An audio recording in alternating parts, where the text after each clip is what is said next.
My name is Dana Monroe. I'm 34, a former Army medical officer, honorably discharged on a hardship separation when my son's health went south. I rent a small 2-bedroom in Fort Collins, Colorado, because it's close to the middle school where I teach and not far from the children's hospital. It isn't fancy. It's clean, quiet, and the water heater minds its business, which already puts it ahead of most things in my life that year. My son, Noah, is 7. He likes science kits, microwave popcorn, and the inflatable dinosaurs outside hardware stores. He also has a congenital heart defect that finally outpaced meds and routine procedures. In the Army, I learned to read charts and deliver bad news without shaking. It's different when the chart has your kid's name on it. The cardiologist was straight with me. Dana, there's a surgical option. High success rate, not experimental, but it's specialized and out of network for your plan. Estimated total, $65,000. He didn't blink when he said it. He's said it before. He added the part all doctors add, sooner is better. I asked the questions anyone asks. Payment plan? Grants? Hospital charity? We went through the list. He knew I'd already knocked on those doors. Some had cracks of light. None opened wide enough to roll a kid's bed through. I went home, made mac and cheese, and watched Noah build a Lego parking lot for toy ambulances. He narrated the siren noises. He told me I should be the boss doctor again. I said I'd think about it. After he fell asleep, I did what I'd been avoiding. I opened my spreadsheet, paid time off left, savings, retirement penalty if I crack into it, what I could sell, who still answers my calls. It didn't add up to 65. It didn't add up to half. People love to say, ask your family. So I did. My parents, Gregory and Ellen, live in a gated community outside Denver. They own what used to be a strong regional construction firm, Monroe Developments. Big houses, custom kitchens, that crowd. Their yard looks like a magazine cover. The cleaning service probably has a cleaning service. I called, said I needed to talk. My mother put me on speaker before I got through hello. My father said they had a tasting later and could I be quick. I said I'd drive down. He sighed, like gasoline prices were my fault. The house was staged like an open house, even though no one was buying it.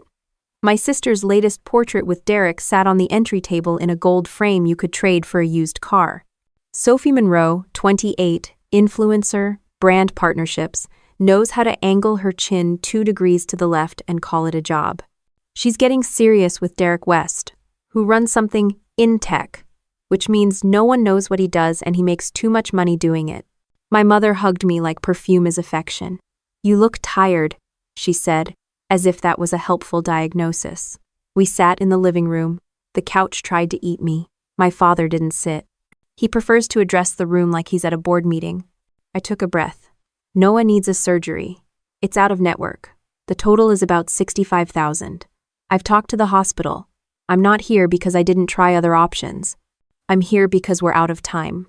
My mother looked at my father. He looked at me the way he looks at a bid he won't touch because the margins are thin. Dana, he said, we've helped a lot over the years. We covered deductibles for the last 2 procedures. We gave you the down payment when you moved back. At some point, you need to be realistic. This is realistic, I said. A specific procedure with a number and a window. I'm not asking for a miracle. I'm asking for a loan. I'll pay you back every month. Put interest on it if you want. Put a lien on my car. Put a lien on my spine. My mother touched his sleeve. That's her way of agreeing without risking words. Honey, she said to me, insurance should cover this. Have you called again? Sometimes they make exceptions. They didn't, I said. I asked 3 managers and a person whose job title is literally exceptions. The exception was no. Aston. My father finally sat, knees apart, hands steepled, the posture of a man pretending the moral high ground is as stable as a poured slab. We can't drain retirement. We're older now. We need security. And we've made commitments. There it was. The word. Commitments. To Sophie's wedding, I said, because pretending wasn't going to make the math softer. My mother's smile held. It's not just a party. It's a celebration of a family coming together. Which family? I asked, because the one I'm in could use a little coming together at the hospital.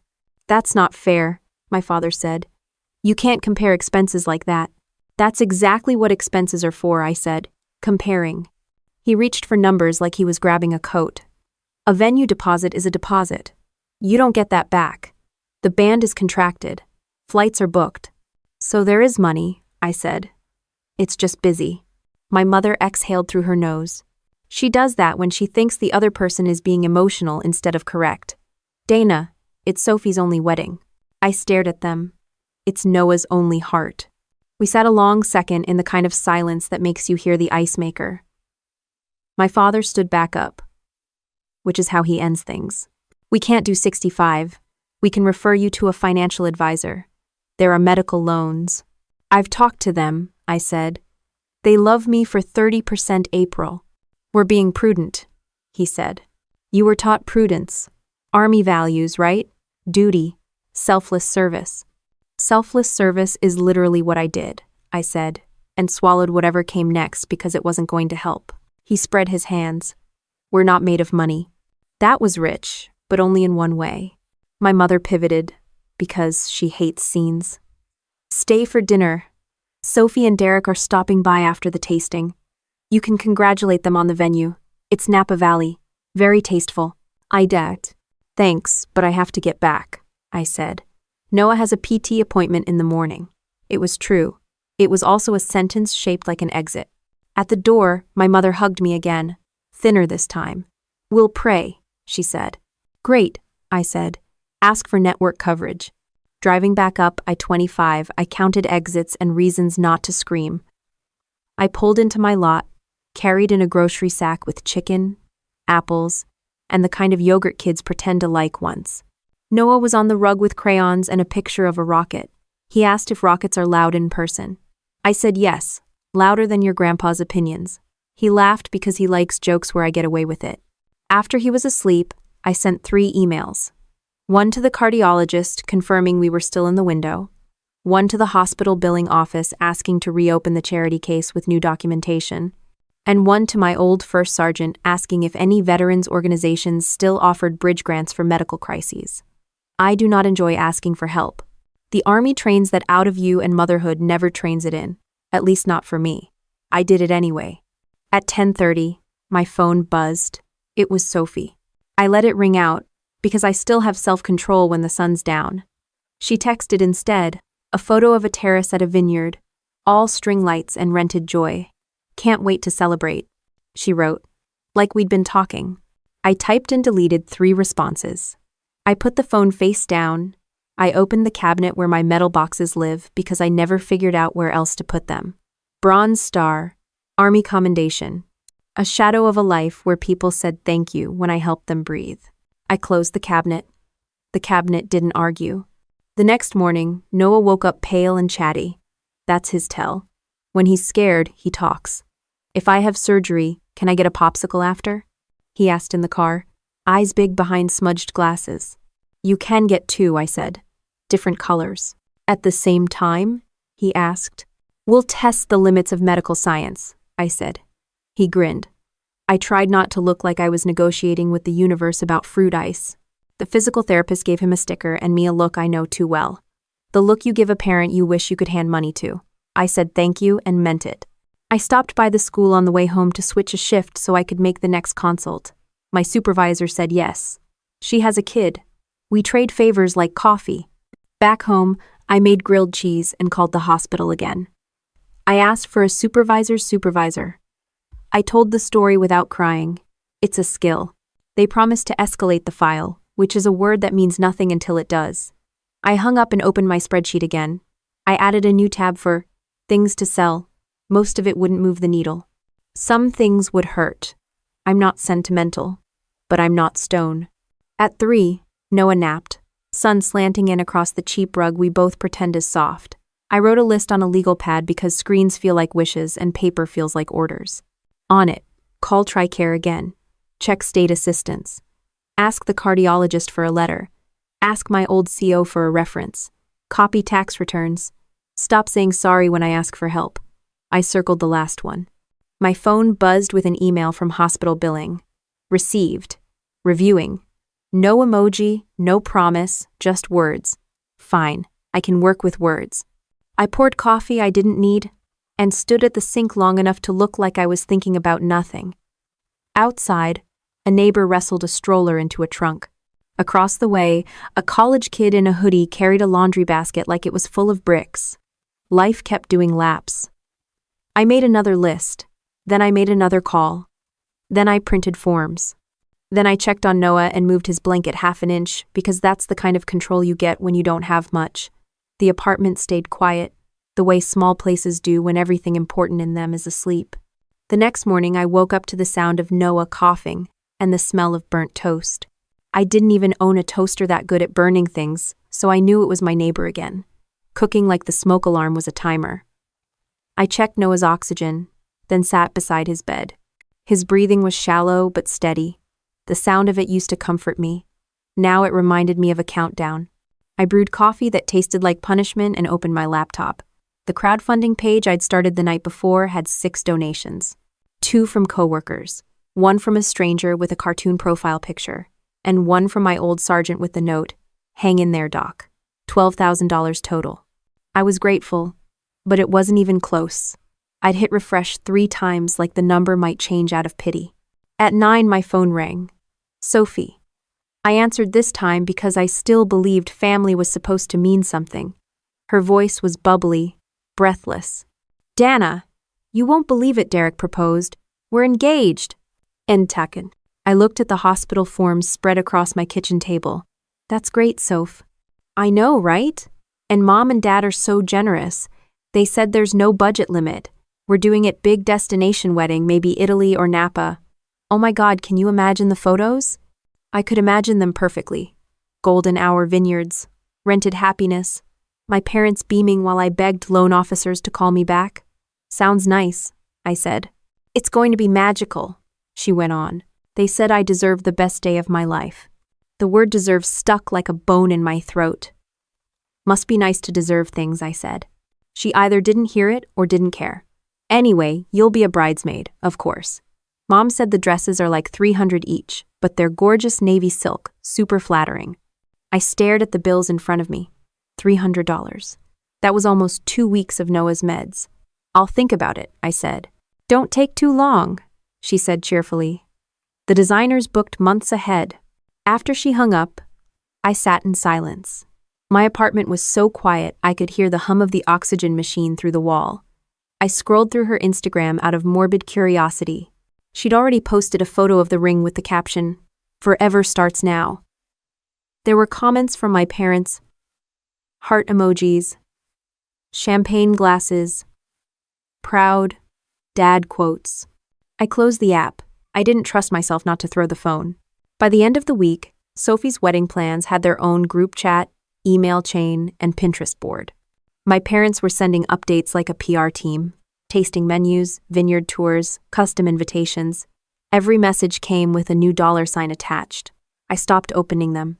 I didn't need reminders of what their priorities looked like with numbers attached. Instead, I called the hospital again. They said the charity board had reviewed my application and, unfortunately, couldn't accommodate it this quarter. I didn't ask which quarter my son was supposed to live until I sold my car, bought a 15-year-old sedan that rattled like it was laughing at me. I sold my wedding ring, not that it meant anything since Noah's father had left when he got sick. The pawnshop guy tried to lowball me. I told him I'd stitched up men in worse condition for less. He paid full price. I kept teaching at the middle school, trying to act normal in front of kids who complained about cafeteria pizza while my kid couldn't chew without pain. I stayed late most nights grading papers because it was easier than going home to a house that smelled like hospital sanitizer. 2 months later, my parents invited me to dinner. To catch up, Mom said. Against my better judgment, I went. Their house looked even bigger than before, maybe because my world had shrunk. The table was set like a magazine ad. Sophie was there, glowing. "Dana, you're going to love this. We booked the venue. It's in Napa Valley. Do you know what they charge per head? You'd die." "Let's hope not," I said before I could stop myself. She laughed like it was a joke. My father didn't. "That's not funny," he said. "No," I said. "It isn't." Mom changed the subject to wine pairings. They talked for an hour about linens, photographers, and floral imports. I didn't say much. I was too busy mentally converting every price they mentioned into how many doses of medication it could buy. When dinner ended, my father patted my shoulder and said, "We're so proud of you for handling things on your own. You've really grown up." I smiled tightly. Yeah, I didn't have much choice. On the drive home, I realized I'd stopped crying about it. The pain had calcified into something sharper. Not rage, exactly more like focus. The kind you get before a mission. Weeks passed. Noah's condition got worse. The cardiologist's voice grew quieter every time we met, like he was trying not to wake bad news. I maxed out another credit card, started tutoring at night. I learned which payday lenders wouldn't call at work. By July, Noah couldn't walk more than a few steps without gasping.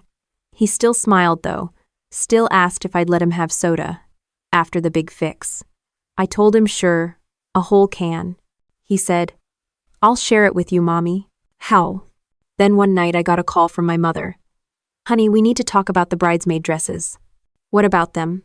"They're $300 each, and Sophie needs everyone to order soon. You've been avoiding her texts." "I can't afford that right now." Pause, then the voice sweet, rehearsed. "Dana, this is your sister's wedding. You always make everything about money." I bit down on my tongue. "Money seems to be what everything's about these days." She sighed. "We all have burdens, dear. Life goes on. You can't stay stuck in crisis mode forever." "Tell that to Noah's heart," I said. "Don't be dramatic," she snapped, the mask slipping. "You're not the only one with problems." When I hung up, I didn't cry. I laughed. The kind of laugh that makes people step back because they don't know if you're kidding. By August, Noah was in and out of the hospital. I took unpaid leave. My boss at the school told me to take all the time you need, which is kind when you can afford it. I couldn't. Bills piled up faster than sympathy cards. In September, I got another call from my mother again, excited. "We just had Sophie's bachelorette weekend. It was magical. Napa Valley is perfect. You should see the villa, they had a private chef." "How much did it cost?" I asked before I could stop myself. "Oh, I don't know exactly," she said, like people accidentally drop 5 figures sometimes. "Maybe 10,000? Worth every penny to see Sophie so happy."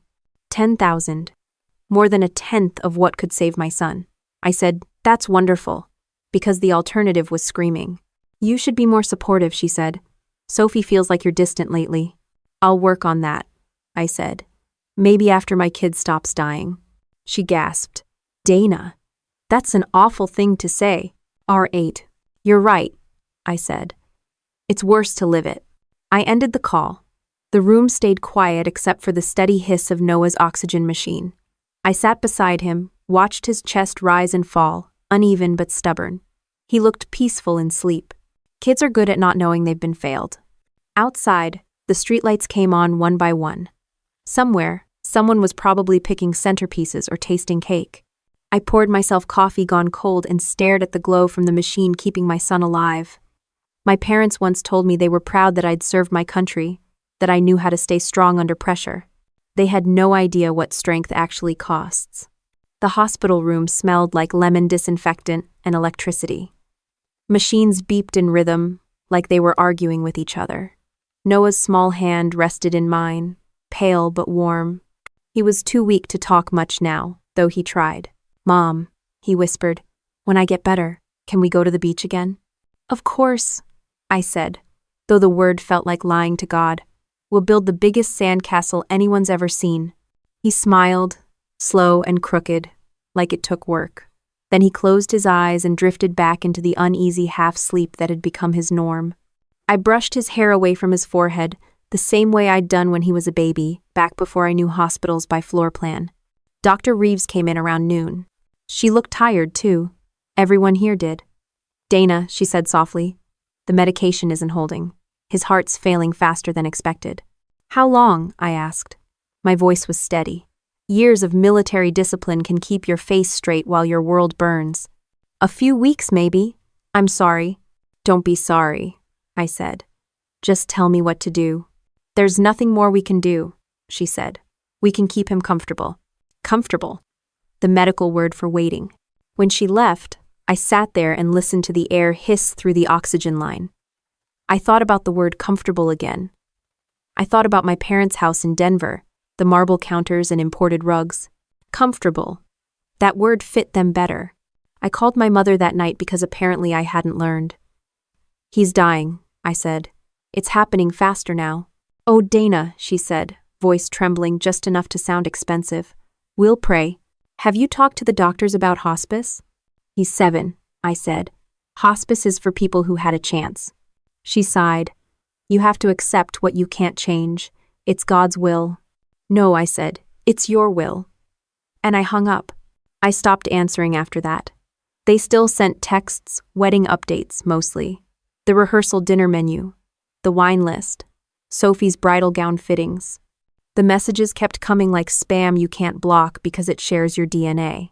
2 days later, the hospital called while I was teaching a summer session. Noah had coded. I made it there in 12 minutes. They stabilized him, but he was weaker.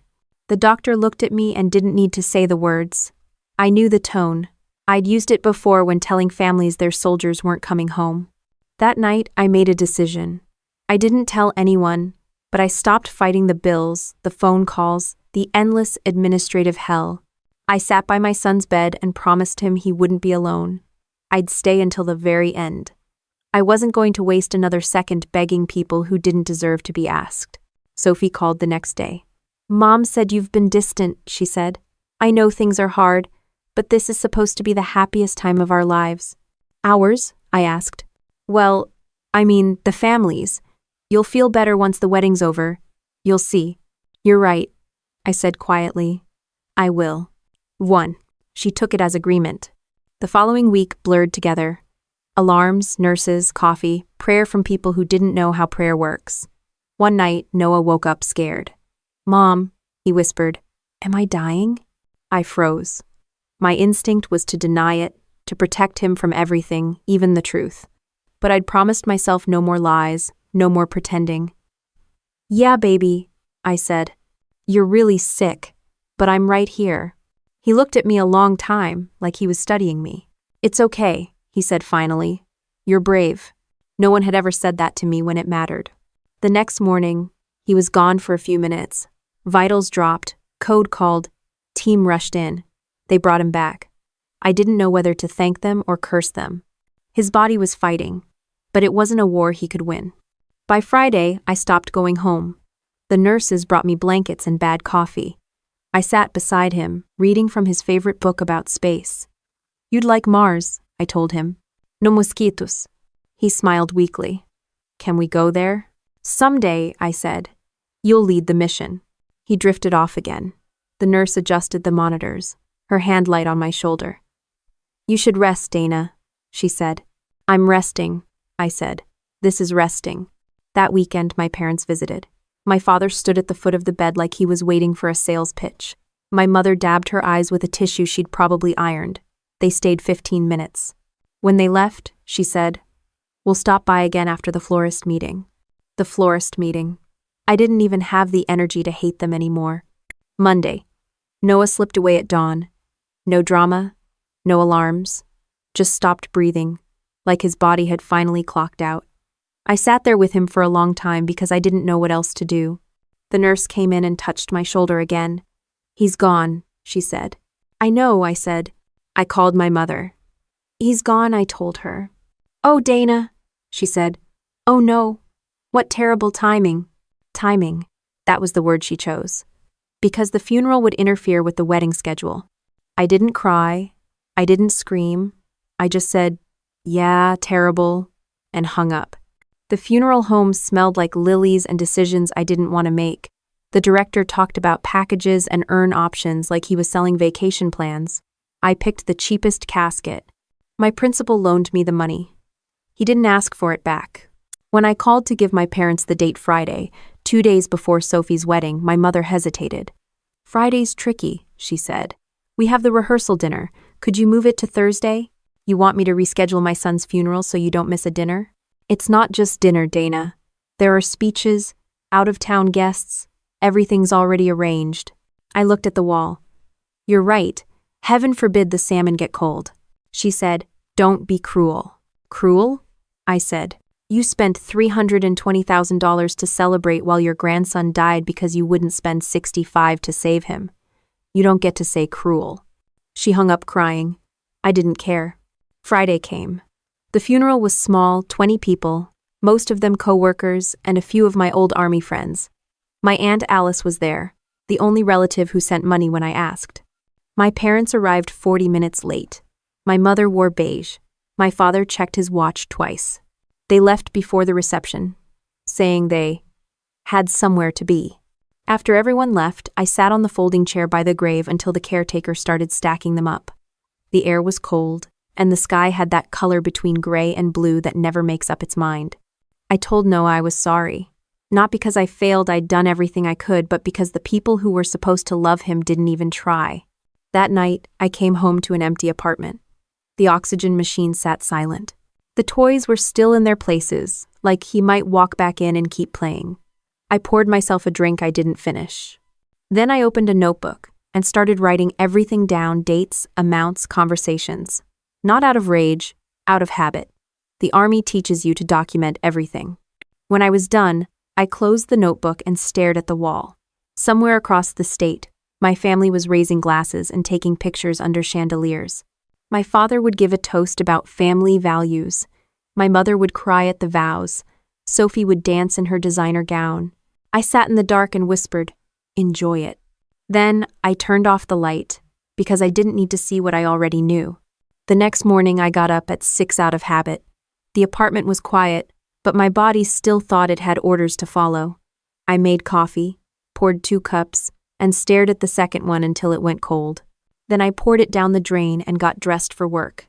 The school had saved my position. My principal, Mr. Herrera, told me to take another month if I needed it. I told him I needed structure, not sympathy. He didn't argue. Classrooms have a smell, markers, paper, a little sweat, a hint of something human. That first week back, I stood in front of 30 middle schoolers and tried to explain how atoms work while my own world had already split apart. Kids stared at me with the same awkward pity adults give at funerals. I kept my face calm. Soldiers learn to do that. After work, I went home to the same 4 walls and the silence that came with them. I packed Noah's things into boxes, labeled them by category, and stacked them in the closet. I told myself I was organizing. In reality, I was making the world smaller. My parents called twice in 6 months. Both times it was checking in. My mother talked about Sophie's honeymoon in the Maldives, the new house they'd bought in Napa, and how grandbaby Sophia is due in June. She called her our first grandchild. I hung up and stared at my phone for a long time. I scrolled through Facebook later and found the post. My mother had written, "Our hearts are full, our first grandchild on the way." There was no mention of Noah. No photo, no memory, nothing. Just erased. I took a screenshot and saved it in a folder labeled Operation Ledger. I didn't know why I called it that at first. Maybe it was instinct. Maybe it was the military training document everything, even if the mission isn't clear yet. Every year after that, I added to the file. Emails, text messages, news clippings about my parents' company, photos from Sophie's social media. I didn't stalk them. I observed. Like reconnaissance. In 2019, Monroe Developments got a contract for a government project. My father was quoted in the paper talking about integrity and family values. I printed it, highlighted those words, and added it to the ledger. Meanwhile, I worked. I took night classes to finish my master's degree in education leadership. The school helped cover part of the tuition. I studied between classes and dinner, between loneliness and the small noise of the TV I left on to keep the silence from winning.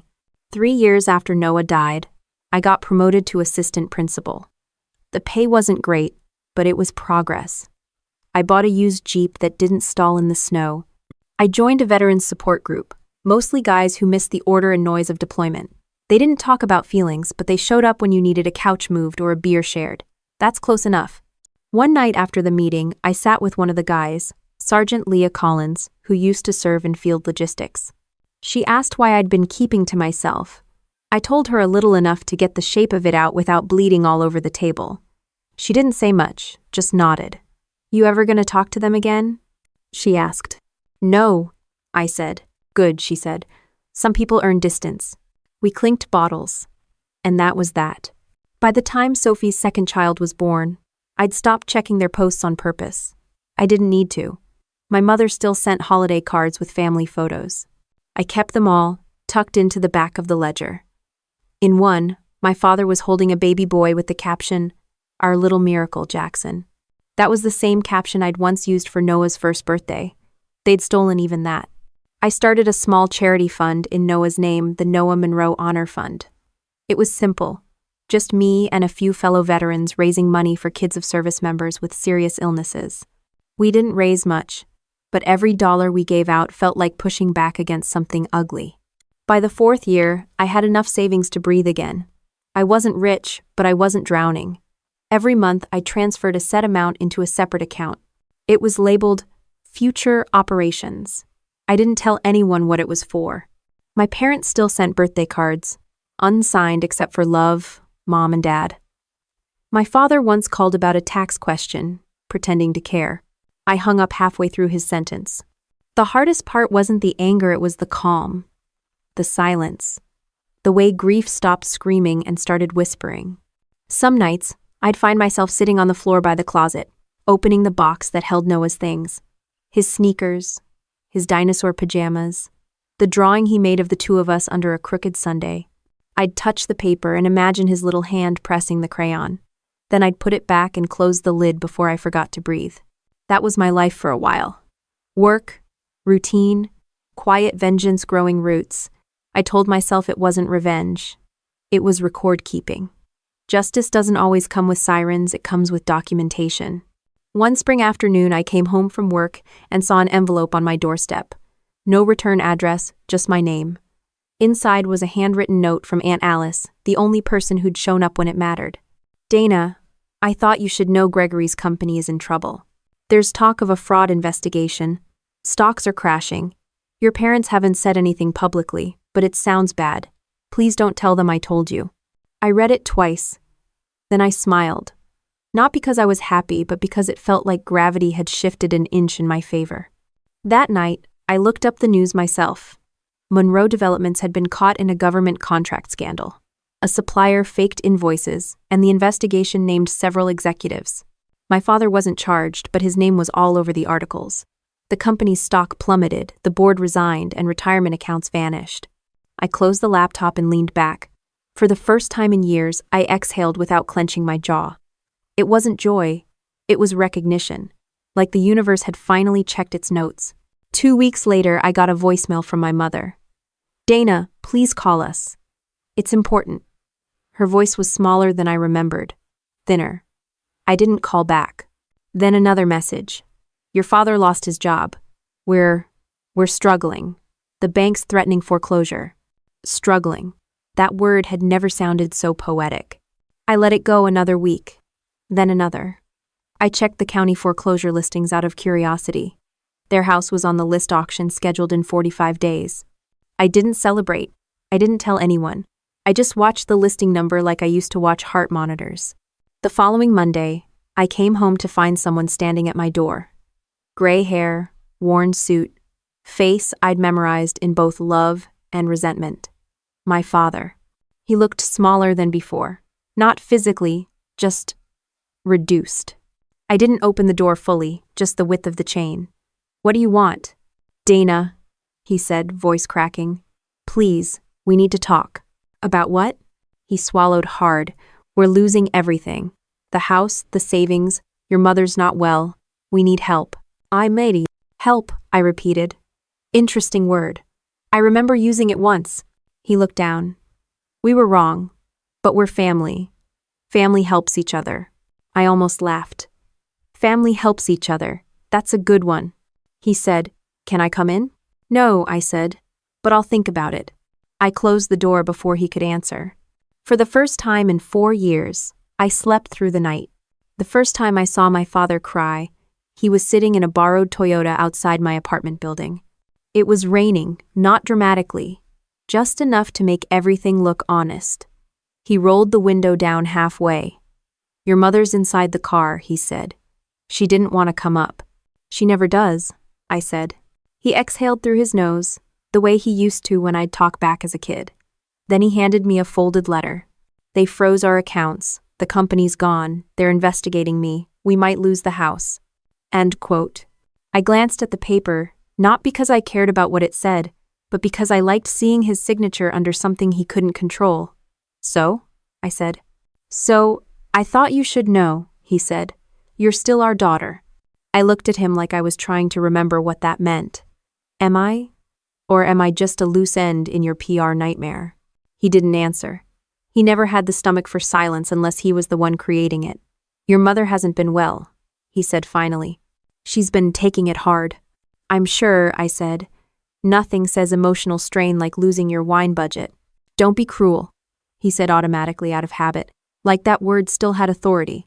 Then don't be here, I said, and closed the door before he could reply. They didn't call again for 2 weeks. I saw their faces online before I heard their voices. Local news, business section.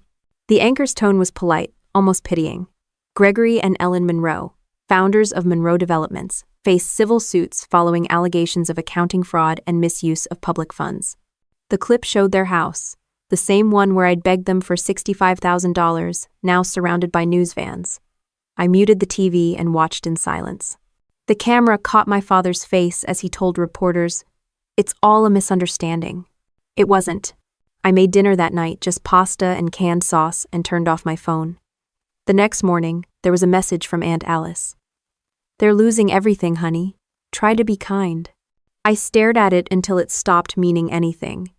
Then I deleted it. At work, Leah noticed something was off. "You look like someone just told you the apocalypse got delayed," she said over coffee. "It's more like it finally showed up at the right address," I said. She nodded slowly. "You okay?" "Yeah," I said.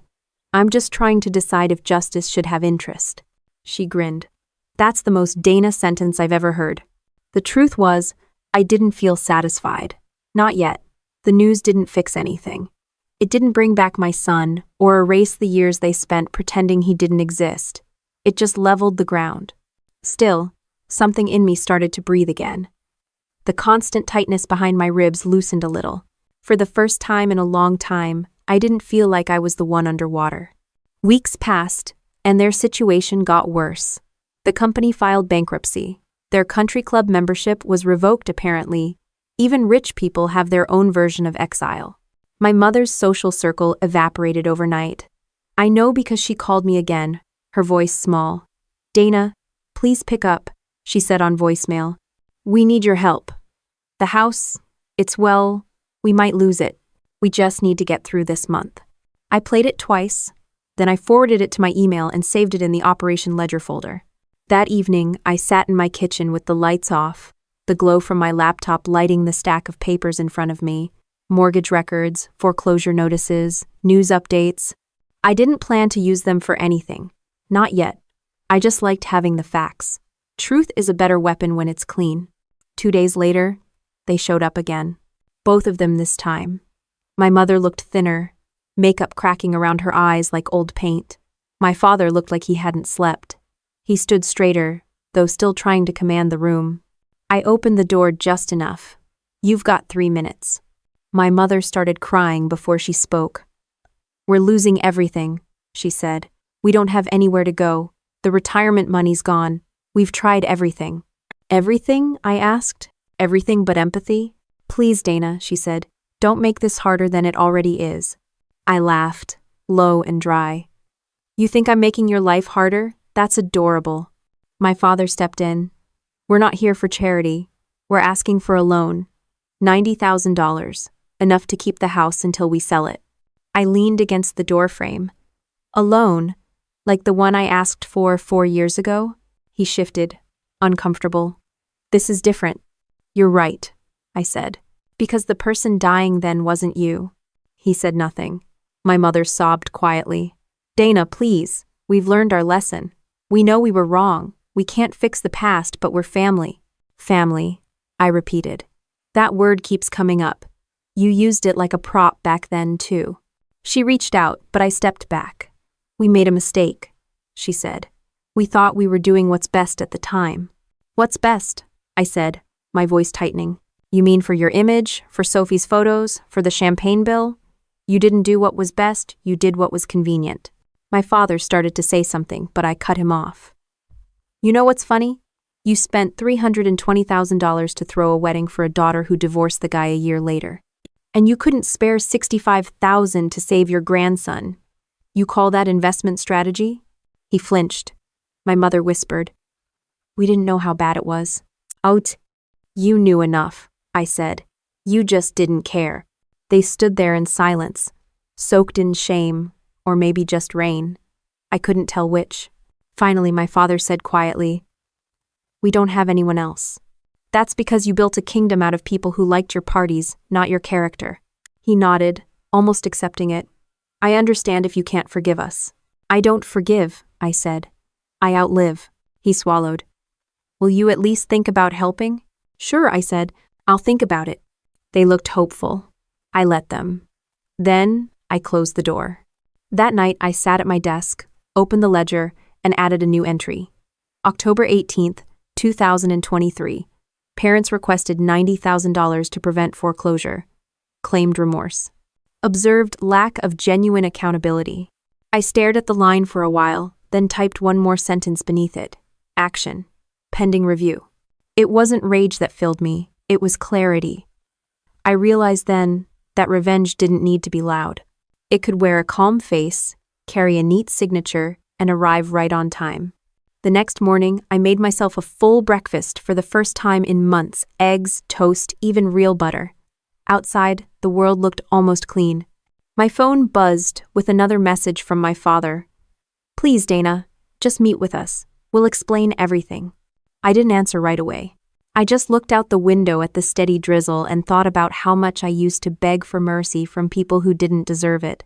Now, they were the ones begging, and mercy wasn't on my schedule. When I finally decided to answer the phone, it wasn't out of pity, it was out of curiosity. I wanted to hear what they sounded like stripped of pride. My father's voice cracked halfway through hello. He asked if they could come by to explain. I said, Saturday, 2 o'clock, 15 minutes.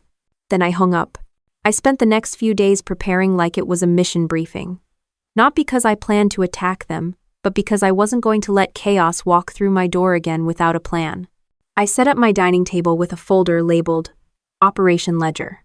Inside, printed bank records, screenshots, text messages, the photo of Sophie's wedding cake that cost more than Noah's surgery. Each page had dates, annotations, context. Years of documentation distilled into proof that I hadn't imagined any of it.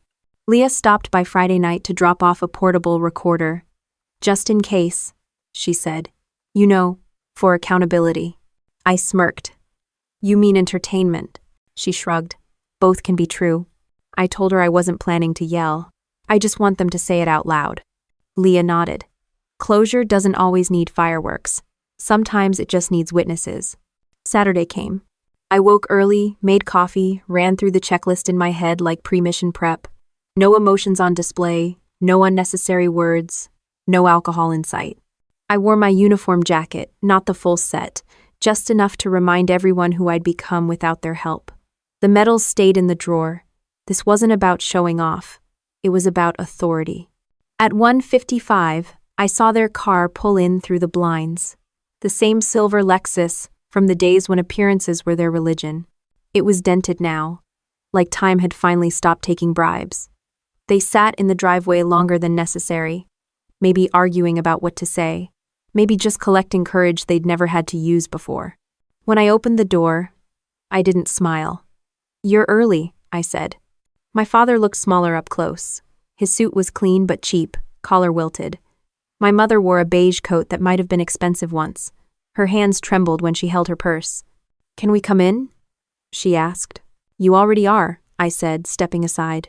They sat at the dining table while I stayed standing for a moment, watching how uncomfortable they looked surrounded by simplicity. The apartment wasn't fancy, but it was honest. No pretense, no art meant to impress guests who never came. My father glanced at the folder on the table.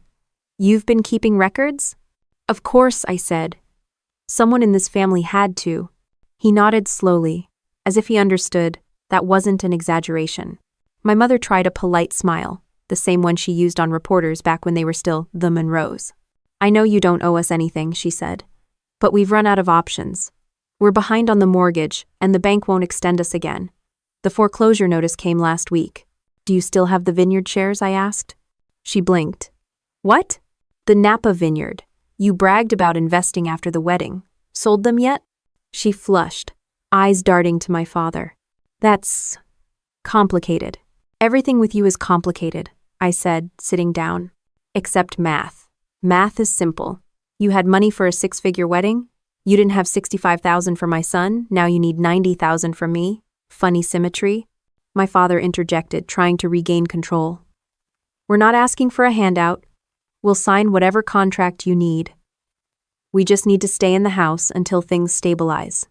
The market will turn around. The market isn't your problem, I said. Morality is. He shifted in his chair, pretending not to understand. Dana, we've all made mistakes. We've all suffered losses.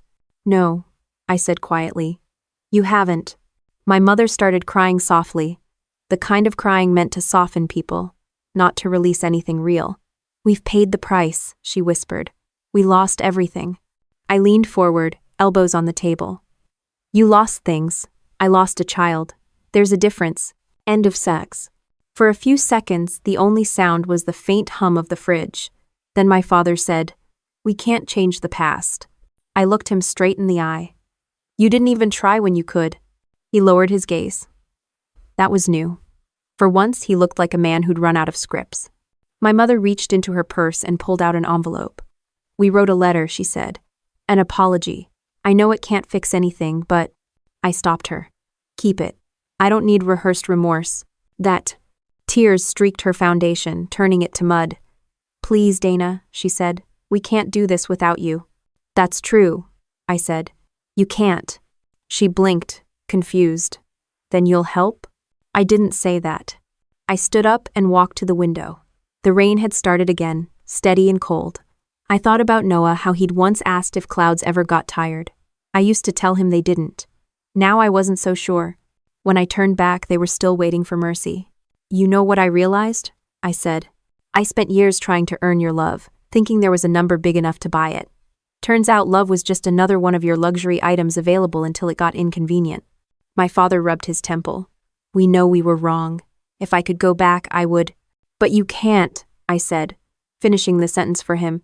You made your choices, and now you get to live with them, like I did.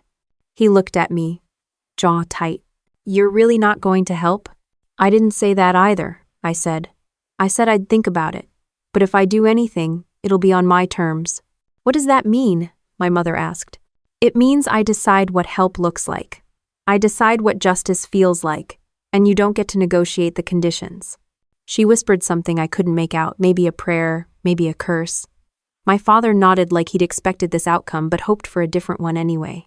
I reached for the folder and opened it, pulling out the first page. You remember this? I said, showing them the photo from the wedding. Sophie laughing under string lights while they raised glasses. This cost more than a human life.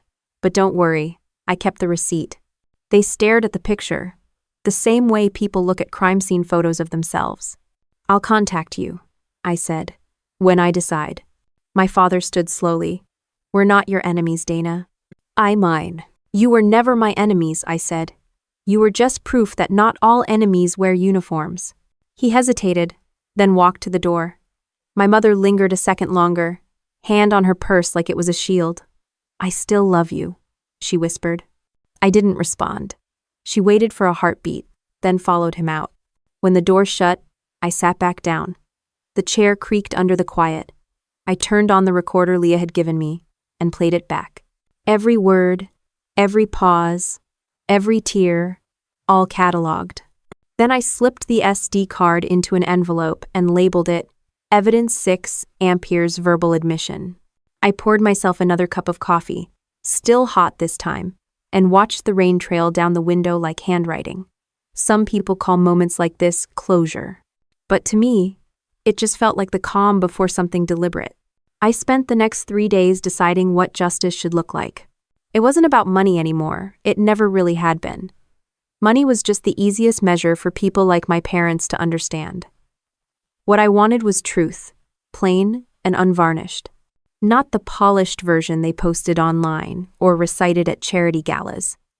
The kind that sits in your throat and tastes like metal when you finally say it. Saturday came again. I cleared the table, set 3 glasses of water, and laid out the folder Operation Ledger in the middle, like a piece of evidence in a court-martial. I invited Leah to sit in. She didn't ask why. She just said, "Copy that." I trusted her to keep her mouth shut and her mind sharp. At 1:59, the knock came. Same rhythm as before, 2 short, 1 long. My father's habit, like he wanted to prove he could still keep a schedule while his life fell apart. I opened the door and motioned them in. No greetings this time. "Sit," I said. They obeyed, quiet like students before a pop quiz. Leah sat near the window, notebook in hand. My father glanced at her. "Who's this?" "Observer," I said. "You're fine." He didn't look fine. My mother clasped her purse again, like if she let go, it might all disappear. I opened the folder. "Before we talk about your situation, I want to go over something. You see this file? It's the reason I don't lose sleep anymore." End of Trex. I pulled out the first page, a printout of the GoFundMe I'd created for Noah. The date stamped on top. Remember this? The day I asked for help. My mother looked down. "Dana, we said we were sorry." "No, you said you were unfortunate," I corrected. "Sorry is what people say when they spill coffee. You made a decision." My father straightened his back, pretending to still have authority. "We made the best decision we could at the time." You mean the one where a 7-year-old's life was less urgent than imported lilies?" He winced but didn't argue. That silence was my opening. I slid the next paper across the table. Sophie's wedding invoice. $320,842.50. Itemized, signed by my father. $320,000, I said. That's almost 5 times what Noah needed. 5 times. Tell me, was the band worth it? The cake? The drone photographer? My mother sniffed. It wasn't about the money. It was about family. I leaned forward. Family? You buried your grandson the week you toasted your daughter's marriage. Don't talk to me about family. She began crying again, soft and practiced. Leah's pen didn't stop moving. I kept records, I said, flipping another page. Every message, every voicemail. Here's one. "Terrible timing, Dana. That was your response when I called to tell you he died." My father closed his eyes. "Enough," he said quietly. "No," I said, "not yet." I slid over another page, a photo of their social media post. "Our first grandchild, Sophia, on the way. You erased him," I said. "He never existed to you. You replaced him with someone you could show off." Ellen's voice broke. "We were grieving too." "Grieving what?" I asked. "Your image?" She covered her face with both hands. My father sat still, staring at the invoices like they were war casualties. I opened the next section of the folder, recent photos of their foreclosure notice, their business scandal headlines, the letter from the bank. "Now we're here," I said. Tables turned. Funny how life balances the books eventually. My father swallowed. "We came to ask for help, not humiliation." "You already had my help," I said. "You just didn't value it when it mattered." Leah finally spoke. "Mr. and Mrs. Monroe," she said evenly, "Dana doesn't owe you anything, but she's giving you a chance to face what you did. Take it." My father looked between us, jaw tight. "What do you want from us?" "The truth," I said. "Not excuses, not prayers. I want to hear you say it." He hesitated then. "We chose wrong." "That's vague," I said. "Try again."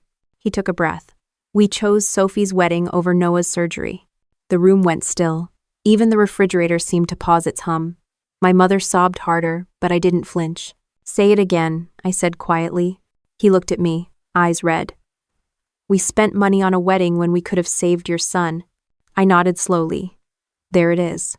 Leah wrote something down without looking up. I reached into the folder and pulled out a checkbook. "Here's what's going to happen," I said. "I'll give you $90,000, but not as a gift, as a transaction. In exchange, you sign this document." I slid over 2 sheets of paper, already printed and notarized.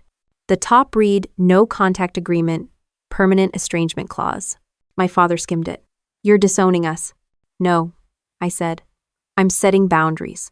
You wanted a business arrangement, this is it." Ellen wiped her face. Dana, this is cruel. No, I said. This is proportional. Leah handed them a pen. Neither of them reached for it. My father stared at the paper, then at me. You really won't forgive us? I met his gaze. Forgiveness is earned, not begged for on clearance. How far? He looked to my mother. She nodded faintly, shoulders trembling. Together, they signed. The pen squeaked against the paper like it wanted to apologize too. When they finished, I took the pages, placed them in a new folder, and wrote the date on the corner. There, I said. Now we're even. Ellen spoke through tears. What do you get out of this, Dana? Peace, I said. The kind that doesn't depend on you. I stood up, walked to the kitchen, and poured each of them a glass of water. It was habit muscle memory from years of hosting people I didn't trust. Drink, I said. My father hesitated, then took a sip. My mother's hands shook too much to lift the glass. I didn't help her. Leah gathered her notes. That's all? She asked quietly. For now, I said. Gregory looked up. So we can stay in the house? I handed him the check. You can stay until you die, I said. Just don't send me the obituary notice. They stood, stunned. My mother whispered something like, thank you. But it didn't sound like gratitude, it sounded like defeat. As they walked out, my father turned once more. You're stronger than I ever realized, he said. I had to be, I replied. When the door closed behind them, Leah exhaled. That was brutal, she said. It was necessary, I said. She looked at the check stub. You actually gave them the money? I nodded. I wanted the confession more than the cash. I minnow. Leah leaned against the counter, watching me. You got it. Yeah, I said. But I'm not done yet. She didn't ask what that meant. She didn't have to. We both knew justice wasn't a single conversation. It was a chain reaction. I turned off the recorder, slid it into an envelope, and labeled it Evidence 7B, Verbal Confession. The folder closed with a satisfying snap. Then I looked out the window again. The rain had stopped. The sky was a dull gray, neither forgiving nor angry, just there. I sat back down at the table, staring at the checkbook, the signatures, the ledger, every piece of proof that the story had finally balanced itself. My hands were steady, my breathing even. For the first time in years, I felt in control of the narrative. The air in my apartment still smelled like their perfume and regret. After they left, I didn't move for a long time. The only sound was the ticking of the wall clock, each second reminding me that the words I'd waited 4 years to hear had finally been said out loud. We chose Sophie's wedding over Noah's life. It was out in the open now, stripped of excuses, small talk, and social polish. No one could ever take it back. Leah sat across from me quiet. You know, she said finally, if I didn't know you, I'd think that was the coldest thing I've ever seen. It wasn't cold, I said. It was clinical. Matt. She raised an eyebrow. You sound like you're writing a report. I am, I said, just not for them. I stood, gathered the signed pages, and slid them into a plastic sleeve marked finalized. The sound of the binder clip snapping shut felt like punctuation at the end of a very long sentence. Leah leaned back in her chair. You could have destroyed them, Dana, publicly. You had all the proof. The recordings, the paperwork, the hypocrisy. But instead, you just made them sign something and walk out with a check. I didn't need to destroy them, I said. I just needed them to know they're not the ones who get the last word anymore. She nodded slowly. That's not revenge. That's discipline. Exactly, I said. Justice isn't chaos, it's controlled detonation. Leah laughed softly. God, you sound like you're still briefing a platoon. I smiled. The first real one in months. Maybe I am.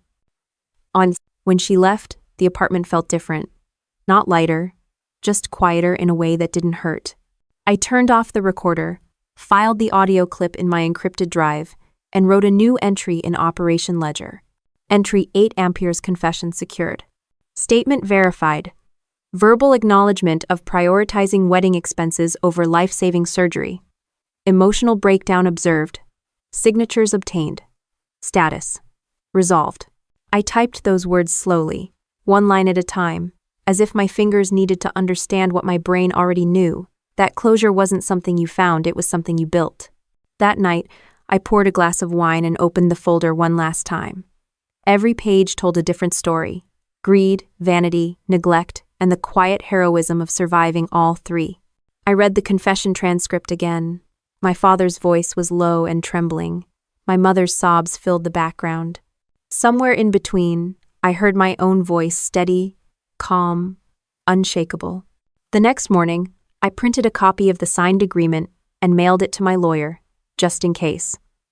The post office clerk glanced at the envelope and said, "Certified?" "Always," I said. On the drive back, I stopped at the cemetery. The ground was still damp from last night's rain, and the grass around Noah's headstone was overgrown again. The maintenance crew never did much out here, but I didn't mind. It made the place feel honest. I sat cross-legged on the grass and told him about the meeting.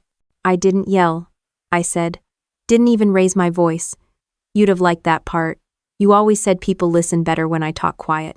The wind moved through the trees, slow and warm. I took it as a nod. I made them say it, kiddo, I said. All of it, no excuses left. I paused, looking at the dates carved in stone.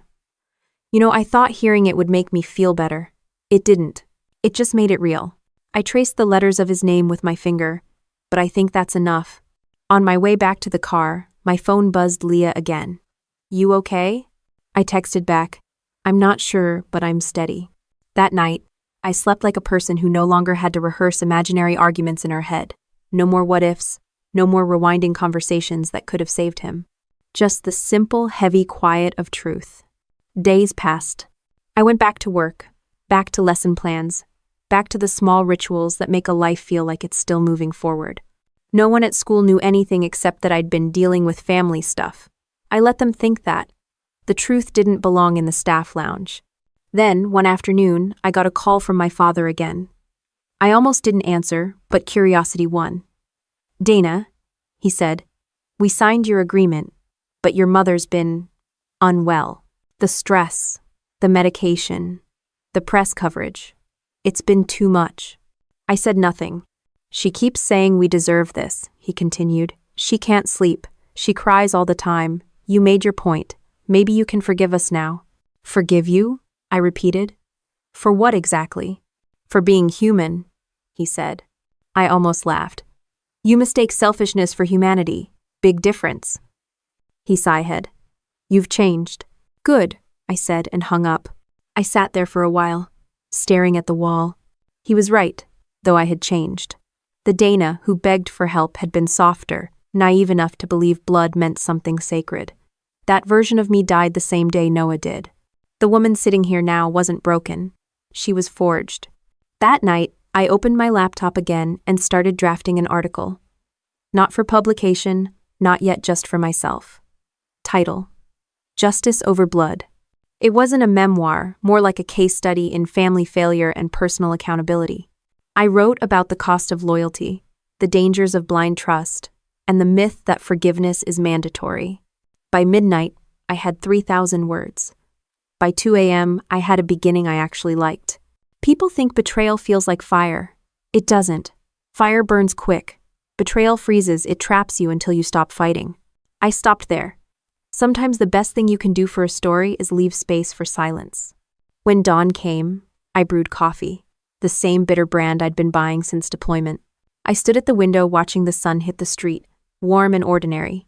For once, nothing in me itched to move or fix or fight. Later that week, Leah stopped by again. You're quieter, she said. Quieter's not always bad, I said. She nodded. So what now? Now I let the truth do what truth does, I said. It spreads.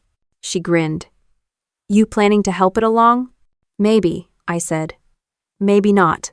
She tilted her head. You're dangerous when you sound peaceful. I know. I miss. That night, I went through the operation ledger one last time, not to add anything, but to close it properly. I sealed it in a manila envelope, wrote Archive across the front, and tucked it into my filing cabinet under N. I didn't plan to touch it again, but I wanted to know where it was in case life ever forgot what it owed me. Then I sat back on the couch, took a slow sip of wine, and looked at the empty space across the room where Noah's toys used to be. I didn't cry this time. I just sat there, breathing like I'd finally learned how. When I turned off the light, the apartment stayed quiet. No ghosts, no echoes, just the steady sound of my own heartbeat, finally keeping its own time. The next morning started like any other quiet, deliberate, and deceptively ordinary. The only difference was the envelope sitting on my desk, marked Family Disclosure Confidential. I'd written that label weeks ago, but never had the nerve to send it. Now it didn't feel like nerves, it felt like timing. I poured coffee, black and bitter, and stared at that envelope for a long time. Inside were copies of everything: their confessions, the receipts, screenshots, the signed no-contact agreement, the picture of Noah in his hospital bed, and the one of Sophie smiling at her $320,000 wedding. 2 worlds printed on the same paper. Leah's words from our last conversation replayed in my head. You could destroy them publicly. I hadn't wanted to before, but the more I thought about my father calling me to ask for forgiveness for being human, the more it sounded like he still believed there were no consequences. People like him lived their whole lives thinking redemption was just one apology away. I decided it was time to teach him what accountability really felt like. I opened my laptop and drafted a message to my Aunt Alice, the same one who'd warned me when my parents lost everything. The subject line read, "You should know the truth." I kept it simple. Aunt Alice, I'm sending this because the family deserves honesty.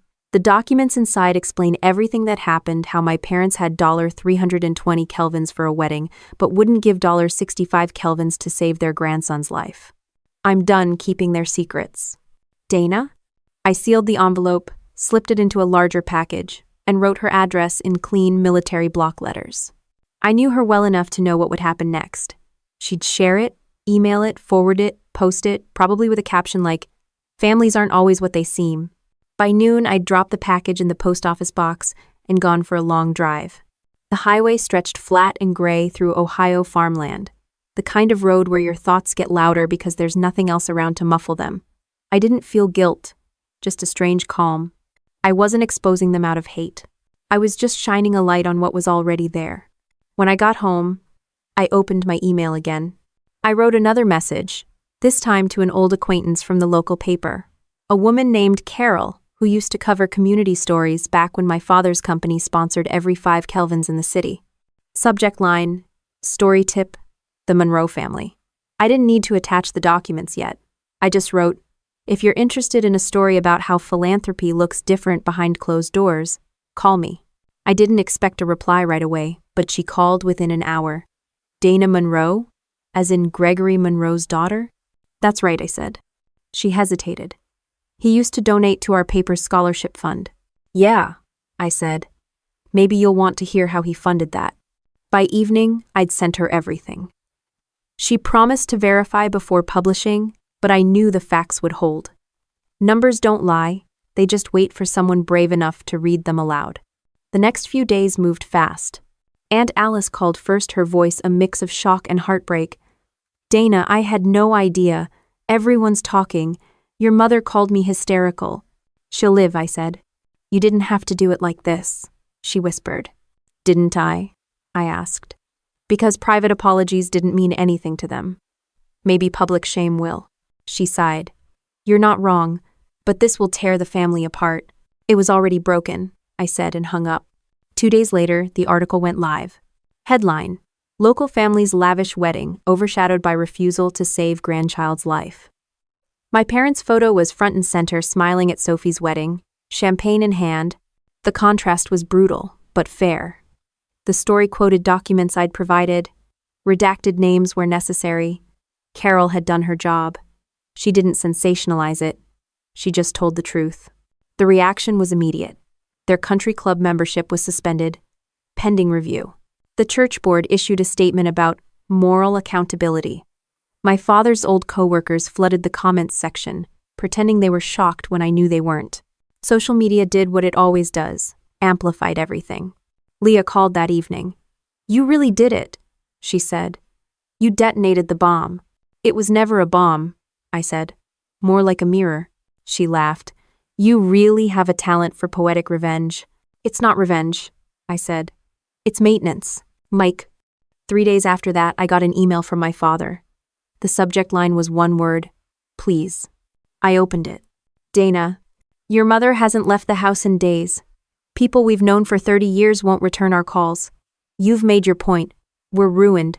If there's any compassion left in you, stop this. We've lost everything. Dad, I didn't reply. Instead, I forwarded the email to myself, then filed it in Operation Ledger under Aftermath. Documentation mattered, even now. Especially now. Later that night, I scrolled through the comment section under the article. People argued about morality, family, religion, forgiveness. One person wrote, "If she was my daughter, I'd disown her." Another replied, "They already did." That made me laugh, a sharp, humorless sound that still felt good. The following morning, I stopped by the grocery store. The cashier, a woman who'd been friendly for years, gave me a cautious look. "You, that Monroe girl?" "Used to be," I said. She nodded. "Good for you." It was such a simple phrase, but it landed heavy. Not approval, not sympathy, just recognition. Like she knew what it meant to stop being quiet. Back home, I brewed another pot of coffee and sat by the window. The news cycle would move on eventually. The scandal would fade, new gossip would replace it. But for once, I didn't care about time. The truth had been told. That was permanent enough. Around sunset, Leah came by with takeout. "So," she said, handing me a box of fried rice, "how does victory taste?" I smirked. "Like MSG and freedom." She laughed. "And how do they taste?" "Like consequences," I said. We ate quietly for a while, the TV on low in the background. Some commercial about family vacations played a father lifting his kid into the air as the narrator said, "Because family is everything." I couldn't help but snort. Leah shook her head. "You really don't believe in that anymore, huh?" "I believe in earned family," I said. "The kind that stays when things get hard." She nodded. "That's rare." "So am I said. When she left, I sat in the dim light for a long time, letting the silence settle again. No guilt, no gloating, just a strange, even calm. The kind soldiers feel when a mission's complete, not joy, not sadness, just the quiet understanding that something irreversible has been done. I took the last sip of cold coffee and looked at the folder on my desk. Operation Ledger, worn at the edges but intact. I picked up a pen and wrote one last line under the final entry. Outcome: exposure achieved, truth established, collateral damage acceptable. Then I closed it. The metal clip clicked shut, sharp and final. Outside, the streetlights flickered on one by one, painting the neighborhood in dull yellow. Somewhere in that same city, my parents were sitting in the dark too, facing the same silence, only heavier. The balance was restored. Not perfectly, but enough to live with. I didn't check the news for a week after the story broke. It wasn't avoidance. It was control. The kind I'd learned from years of being in uniform, where sometimes silence was a weapon sharper than anything you could fire. By the time I finally opened my laptop again, the world had already moved on to fresher scandals. But the damage was done. My parents' faces still hovered in search results, frozen mid-smile in a headline about hypocrisy. Their friends had either ghosted them or pretended they'd always known something was off. It was strange, watching justice unfold without lifting another finger. No screaming, no courtroom, no police reports. Just truth, doing its slow, methodical work. Leah came over one evening with a six-pack and the look of someone who'd just watched a controlled burn. "You know," she said, cracking open a beer, "you pulled off something most people only fantasize about. You burned them down without breaking the law or raising your voice."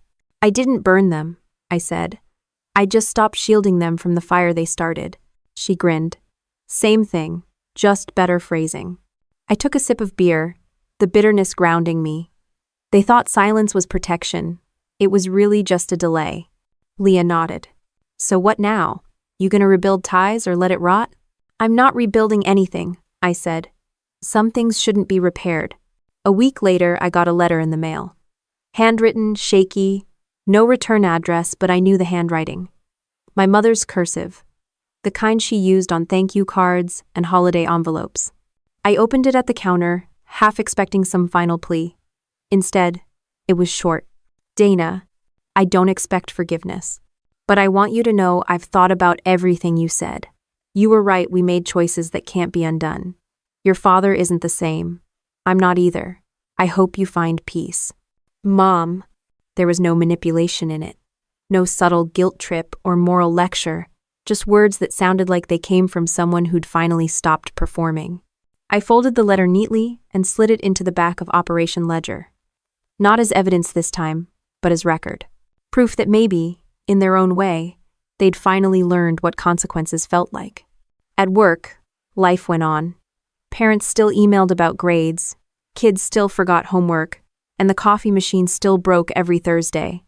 But people looked at me differently now. Not because of what they knew they didn't know anything, but because I carried myself differently. Lighter, in a way that had nothing to do with happiness. One afternoon, a student named Alex stayed after class. "Miss Monroe," he said, "my mom says some people never change. Do you think that's true?" I thought about it for a moment. "No," I said. "I think most people change. The question is whether they do it before or after they cause damage." He nodded like that made sense, even if he didn't fully get it yet. Kids rarely do, but sometimes they remember the tone. That night, I sat at the window again, watching the world outside my apartment hum along. The streetlights, the cars, the couples walking their dogs, it all looked so ordinary. And maybe that's what peace really is. Not the absence of pain, but the acceptance that life keeps moving with or without your permission. I thought about Noah, about what he might have looked like now 12 years old, tall, probably into video games or baseball.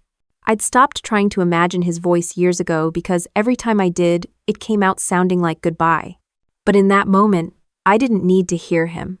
I just needed to remember he existed. The world might forget him, but I never would. And that was enough.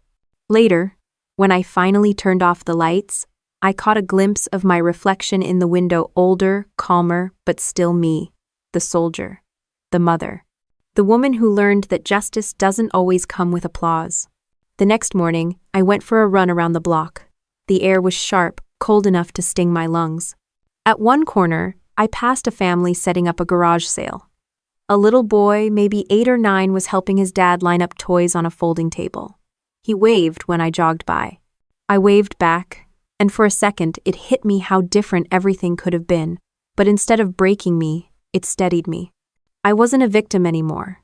I was the person who had survived what others couldn't live with. That afternoon, Leah dropped by again. "You ever think about writing all this down?" she asked. "I already did," I said. "Just not for public eyes." She smirked. "You could turn it into a book. Call it Family Values, my ass." I laughed for the first time that week. "Tempting," I said. "But some stories are meant to stay scars, not headlines." We ordered pizza, and she stayed until the sun went down. When she left, she paused at the door. "You know," she said, "you never got revenge. You got justice. There's a difference." "Yeah," I said. "Revenge feels good for a minute. Justice lasts." After she was gone, I cleaned the table, washed the dishes, and tucked Operation Ledger back into the drawer. For the first time since I'd started keeping it, I didn't feel the need to update it. There was nothing left to add. Before bed, I lit a candle by the photo of Noah on the shelf. It wasn't some spiritual ritual, just a habit. The small flame flickered against the glass, reflecting 2 faces. His and mine. "I kept my promise, kiddo," I said quietly. "They'll never forget you now." The room was silent except for the sound of the candle's soft hiss. I didn't feel triumphant. I didn't feel broken. Just even, balanced.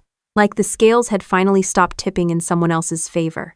I blew out the candle, the smoke curling upward like a sigh that didn't need to be explained. Then I went to bed. No nightmares waiting, no ghosts knocking, just the steady rhythm of breath and a heartbeat that finally belonged only to me. Spring came slower that year, like the weather didn't quite know how to start over either.